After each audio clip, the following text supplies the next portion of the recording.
Será que nós devemos nos casar só depois de alcançar a estabilidade financeira? Um casal que ama Cristo. Seu relacionamento é apoiado pela família e pela igreja. Eles têm buscado honrar os limites sexuais. Será que eles deveriam esperar para casar até que o homem alcance certo nível financeiro? Em geral, eu diria, corra o risco e confie em Deus. Mas é preciso aqui dois cuidados. O homem, ele está no caminho certo para eventualmente sustentar a família, mesmo que a esposa precise trabalhar por um período. E relacionado a isso, ele se incomoda com as suas fraquezas pessoais que irão prejudicá-lo quando chegar a hora dele liderar a obtenção de renda. A mulher pode perguntar, será que o meu namorado ou meu noivo tem traços de caráter que o impedem de encontrar o tipo de emprego que possa nos sustentar no futuro? Será que ele é preguiçoso? Será que ele está com medo? Será que ele é alguém distraído? Será que ele gosta demais de esporte, videogame e ainda não cresceu? Será que ele é alguém irresponsável com o dinheiro? Esses padrões exigiriam primeiro maturidade e crescimento. Por outro lado, se houver maturidade, se houver amor profundo, se houver apoio da igreja e da família, olha, eu provavelmente diria, vá em frente. 2 podem viver mais barato juntos do que separados. O casamento, na sua melhor forma, é para nos ajudar em tempos difíceis, e não algo a ser rejeitado porque há tempos difíceis. Simplificando, eu não acredito em namoros longos. Parece-me que há algo, especialmente na nossa cultura, que é antinatural e imprudente quando um casal que sabe que está a caminho do casamento e outros concordam que esse é um caminho sábio e continua a adiá-lo por variados motivos. Parece-me que, em geral, se duas pessoas solteiras conseguem ganhar a vida e se dar bem sozinhas, então provavelmente conseguirão ganhar a vida e se dar bem juntas. Na minha experiência de noivado e casamento, eu e minha esposa nós não tínhamos todos os detalhes da vida prática resolvidos desde o início. Nós decidimos que preferiríamos passar fome juntos do que ficar confortáveis sozinhos. Portanto, deixa eu dizer algo, seja prático. Faça um orçamento, encontre maneiras de reduzir o seu custo de vida. Sua alimentação não vai custar mais do que quando vocês moravam sozinhos, dependendo de onde vocês forem morar. Você pode encontrar uma situação de aluguel que seja tão barata quanto o que vocês dois estão pagando agora. E assim por diante. Mas a questão maior é, será que chegou a hora de Deus para avançarmos para o casamento? E eu sei que isso é subjetivo e difícil de dizer. Mas é a hora de Deus? E se você sente que sim, como eu e minha esposa sentimos, então espere que Deus faça coisas maravilhosas para tornar possível a vida juntos. E como parte disso, orem juntos. Orem juntos, sinceramente, para que o Senhor abra a porta para esta coisa maravilhosa chamada casamento. Eu entendo que a relação que homens e mulheres têm com o trabalho é uma relação que é diferente. Em que sentido? Ambos têm espaço no mercado de trabalho, nas mais variadas posições, com os mais diferentes salários. Eu não creio que tem posição que é só de homem, posição que é só de mulher. Creio que mulheres podem ganhar mais do que homens, inclusive. Não tenho nenhuma visão tacanha nesse sentido. Mas qual é a diferença no meu ponto de vista? Homens, maridos, certo? Eles precisam trabalhar. É exigência de que eles busquem ganhar recursos para sustentar a sua família. No caso das mulheres, o verbo não é precisam, não é devem. No caso das mulheres, o verbo é podem. As mulheres podem trabalhar se elas entendem que é aquilo que Deus tem para elas, se elas entendem que o melhor uso dos seus recursos é num ambiente de mercado de trabalho. As mulheres podem trabalhar se isso fizer parte da realidade da sua vida. Mas não recai sobre esposas a obrigatoriedade da provisão da renda da família. De maneira nenhuma a Bíblia diz que isso é obrigação da mulher. É uma possibilidade e não há nada de errado nisso. Minha própria esposa trabalhou por bastante tempo, certo? Contribuiu ali com o orçamento da casa, mas o que é que nós buscamos fazer? Nós buscamos condicionar o nosso orçamento de tal maneira que, no momento em que faltasse os recursos que ela trouxesse, nós conseguiríamos manter o nosso padrão de vida ali com alguma dignidade, ok? De modo que eu me via como principal responsável pela provisão de renda da casa. Então eu entendo que nós temos diferentes perspectivas. O homem, ele deve se sentir pesaroso, ele deve lamentar, ele deve se incomodar se ele não está trabalhando, não está produzindo e não está trazendo renda para casa, porque isso tem a ver com o seu chamado, como aquele que vai liderar a provisão da casa. A mulher, ela pode sentir-se também incomodada, ela pode querer participar disso, ela pode entender que é a melhor maneira de contribuir com o lar, mas aí é uma questão muito subjetiva. Cada mulher vai ter uma perspectiva. A mulher pode entender que Deus a chamou em determinado momento da sua vida ou durante sua vida toda para dedicar-se ao lar, dedicar-se aos filhos. E biblicamente falando, não há nada de errado numa mulher que entende isso diante de Deus. Agora, um homem que diz, ó, Deus me chamou para ser dono de casa, para não prover, para não trazer renda para casa, esse homem está sendo o oposto daquilo que Deus o chamou para ser como o líder e o provedor de recursos para sua casa. De fato, Deus, ele é o provedor. Tudo que temos é por graça dele, certo? Agora, Deus é o provedor e ele utiliza inúmeros instrumentos para prover para nós. E o principal instrumento de Deus para prover, para sustentar, é o trabalho. Ele instituiu isso desde o início. Adão, lá no Jardim do Éden, Deus deu a ele trabalho, Deus deu a ele função. E a função dele tinha a ver com arar a terra, certo? Com promover ali no Jardim do Éden um crescimento, um desenvolvimento através do qual ele obteria ainda mais recursos para si. Deus, portanto, estabeleceu desde o início o trabalho como um instrumento primordial dele para prover e para suprir os recursos, certo? Então, não é errado alguém que trabalha, que recebe recursos e que busca maneiras desses recursos poderem crescer ainda mais. Na verdade, Jesus usa isso como uma ilustração magnífica na parábola dos talentos. Ele diz que aquele que recebe, mas não fez com que aquilo rendesse mais, ele é reprovado ao final. Então existe uma orientação bíblica para que por meio do trabalho nós recebamos sustento trazido por Deus e que nós busquemos as maneiras mais sábias de fazer com que aquilo que tem chegado a nós renda cada vez mais. Portanto, investimentos, certo? Você ter uma poupança, pensar no futuro. Gente, isso é sabedoria bíblica aplicada à vida real. Deus quer que seja assim. Deus não quer que nós sejamos gastões irresponsáveis. Ele quer que nós sejamos trabalhadores e que nós recebamos a nossa provisão principalmente por meio do nosso trabalho, e Ele quer que nós sejamos sábios no uso dos recursos que ele nos dá. Nós vamos gastar, porque esses recursos também fazem parte do nosso sustento, da nossa subsistência e também de prazeres que Deus permite que nós tenhamos aqui, mas nós não vamos sair gastando, né, sem limites, de maneira irresponsável. Por quê? Porque nós entendemos que o que Deus está nos dando serve também para prover a nós num momento lá na frente, onde porventura nós não tenhamos um emprego, mas Deus continuará provendo por meio daquilo que Ele já nos deu. O que é muito importante para um casal é eles definirem de maneira piedosa diante de Deus qual é o padrão de vida que eles querem ter. E é claro que esse padrão de vida ele é um conceito um pouco elástico, né? Nós não precisamos manter sempre o mesmo padrão a vida toda.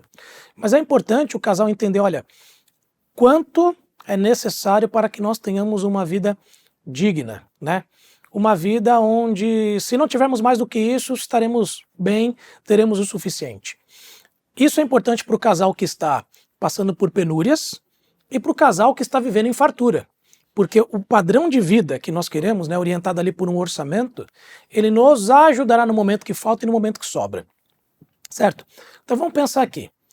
Primeira coisa que nós precisamos ter, nós precisamos confiar nas promessas de Deus. Deus nos diz, né, Jesus fala no Sermão do Monte, que nós devemos buscar em primeiro lugar o reino de Deus e a sua justiça, confiando que as demais coisas, segundo o texto, né, o que comer, o que vestir, nos serão acrescentadas. Então, como casal, no momento de penúria, é importante que nós foquemos nisso. Nós estamos buscando, em primeiro lugar, aquilo que não pode ser negligenciado, o reino de Deus, suas virtudes, sua justiça.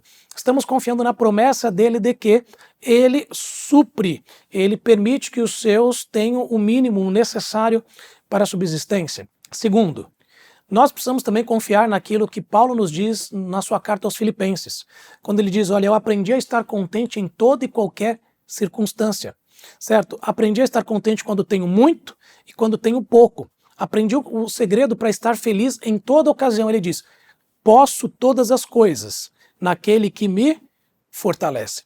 Então, o que Paulo está dizendo aqui para a gente? Que por mais que nós tenhamos a promessa de Deus, de que Ele vai nos suprir, mesmo nos momentos de maior escassez, nós também temos uma promessa de Deus de que Ele vai nos fortalecer espiritualmente nesses momentos, para que nós continuemos buscando a Ele, tá bom? Então, para o casal que está lidando com essa situação de escassez, eu diria isso. Em primeiro lugar, tenha muito claro o que é o padrão de vida mínimo, e aí vai envolver cortar muitas coisas, vai envolver rever gastos, talvez cancelar alguns privilégios e colocar ali, colocar-se dentro de uma situação de gastos mínimos, porque afinal de contas a situação exige isso.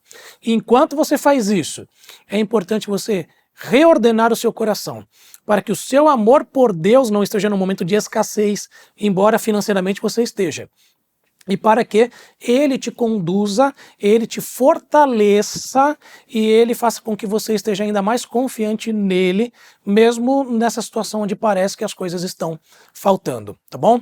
Agora, o casal que está na fartura, nós estamos lidando com um outro lado disso, né? Com outro extremo, digamos assim.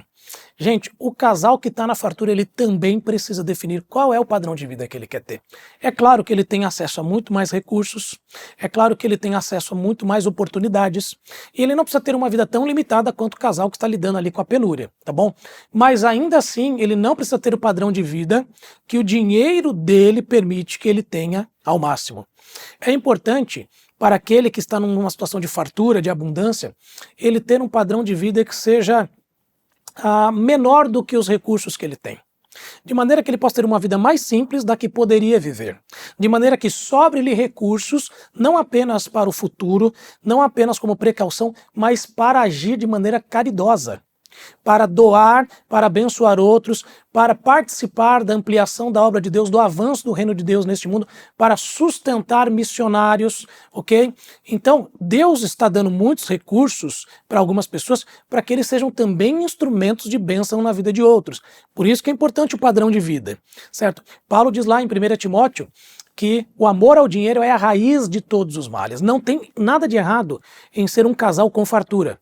Um casal com dinheiro. O problema está quando nós amamos tanto esse dinheiro, porque aí ele nunca é suficiente.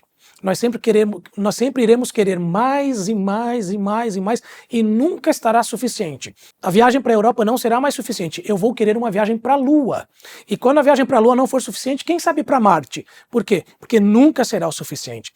Então você, casal que está na fartura, tenha um padrão de vida simples. Tem um padrão de vida, claro, onde você desfruta das benesses do momento em que você está, mas onde você não é irresponsável com o uso do dinheiro. Pense em maneiras de ajudar com caridade. Pense em maneiras de você tentar intervir em situações de necessidade de outros, certo? Deus está te dando muito, mas esse muito não é todo para você. Ele está te dando muito para que por meio do seu muito, você seja um instrumento para que outros possam ter algum tipo de recurso. Olha, eu sei que muitos casais, eles optam por não ter filhos, porque filho custa caro, né? Filho envolve nós precisarmos de um orçamento um pouco maior e envolve talvez termos que trabalhar mais, mudar de emprego para podermos sustentar uma família.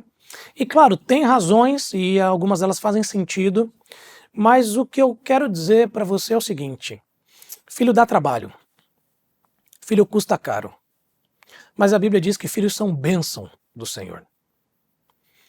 É uma bênção cara, é uma bênção custosa, mas que bênção maravilhosa que é ter filhos. E não apenas porque quando temos filhos, nós passamos a entender Deus por uma nova perspectiva, porque não é à toa que Deus, na sua relação conosco, ele se coloca como pai. E eu só consigo entender quem é Deus na relação dele comigo quando eu me torno pai, de modo semelhante ao fato dele ser pai. Nós entendemos o que é ser filho, mas nós não entendemos o que é ser pai até que nós nos tornemos pais.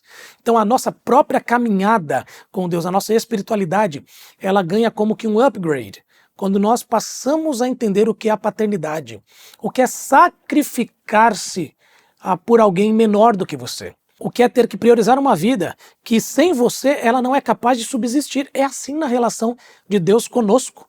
E nós aprendemos isso quando nós nos tornamos pais. Mas não apenas isso. Casais que optam por não ter filhos, eles estão colaborando para a extinção da sociedade que eles tanto buscam desfrutar com o dinheiro que economizam. Por que isso? Porque não tem jeito, a sociedade precisa se perpetuar. ok? Nós precisamos de novas pessoas adentrando a nossa sociedade para ocupar os postos que aqueles que estão morrendo estão deixando em aberto. Então, se nós optamos por uma redução na nossa taxa de natalidade, certamente, em questão de décadas, nós não teremos mais a sociedade que temos hoje. E sabe de uma coisa? Tem algumas religiões que vêm lá do Oriente que sabem disso muito bem. Estão preenchendo todas as vagas deixadas por nós por não colocarmos mais filhos neste mundo, tá bom?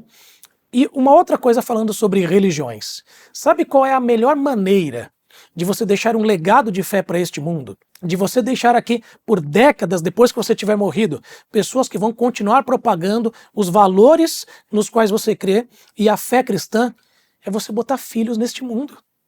Filhos são missionários que nós, pais, criamos, formamos com a ajuda da igreja para que eles possam adentrar outros ambientes, eles possam avançar em outros países, em mercados de trabalho que nós não conseguimos entrar. Eles estarão lá sendo enviados de Deus para subverter as estruturas do reino das trevas, para que o evangelho, para que o cristianismo avance. Então, não apenas a sociedade morre quando nós não colocamos filhos, porque as vagas passam a ser ocupadas por outras pessoas ou por ninguém. Mas a própria fé cristã, ela passa a minguar. Por quê? Porque não há um legado de fé sendo continuado. Eu e você não ficaremos aqui por muito tempo, mas certamente nossos filhos ficarão por mais tempo do que nós. Eles carregarão a tocha, eles darão prosseguimento a esta fé que nós devemos nutrir neles com o apoio da igreja. E eles farão com que o cristianismo continue avançando e as portas do inferno não prevaleçam sobre a nossa fé.